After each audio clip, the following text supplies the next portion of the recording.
We live in a time and a place where we've never been as wired as we have today. I had a conversation with someone a little bit earlier, and in fact just yesterday afternoon in a meeting, we're talking about the fact that I asked the question, have you ever got to work in the morning and checked your email and you'd received a message from your manager and it was sent at 2:30 in the morning?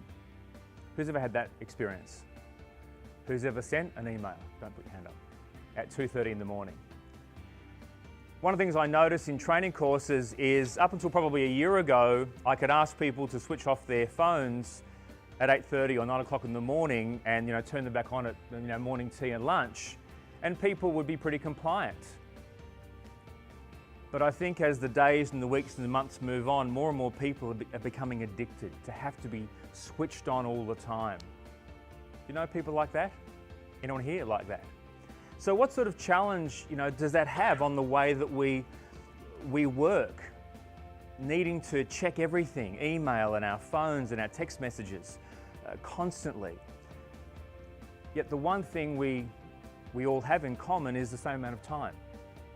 And unfortunately, I wish I could sprinkle time dust on everyone and give us magically, more time, but we all have the same amount. Well, the good news is there are some things that we can do to take back some control. The question is it possible to find an extra hour a day? Well, I believe it is, but it does require a little bit of discipline.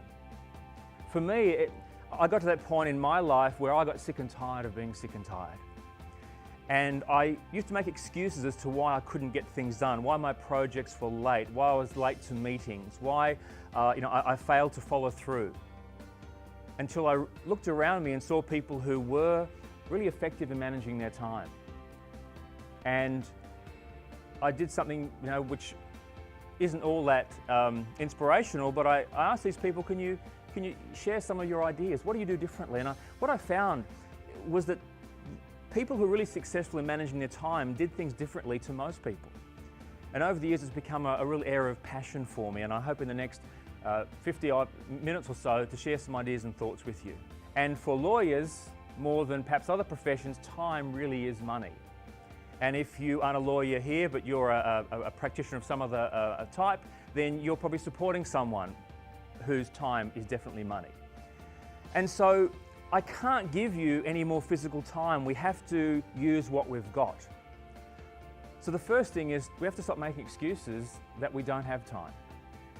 We have all the time that there ever has been, and of all the resources we have, time is the most democratic. There's not one person who's ever been born, either in the past, now, or in the future, who will ever have any more than 86,400 seconds. So the question is, it's not about how much we have, it's how we use it, it's how we invest it. And just as if I gave each of you $1,000, not that I will do that, but if I did and said, go away and invest it based upon your knowledge and expertise and come back in a year from today and tell me how much you've earned. Starting off with $1,000, in a year's time, how much would some of you come back with?